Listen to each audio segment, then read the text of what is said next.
I've got the Bronco top raised up on some sawhorses. Let's get these windows out. They're held in with a rubber gasket. There's no screws, it's just a tension fit. So you need to peel back this rubber while you're pushing the glass out, and it should slide right out.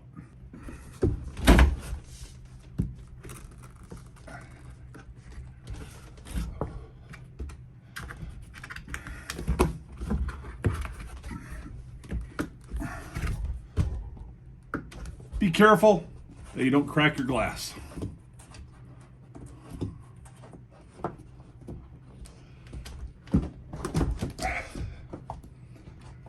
Once you get the bead started, I would go around the outside and gently pull it back till you pop the window out. I don't want it to fall out of the topper and break.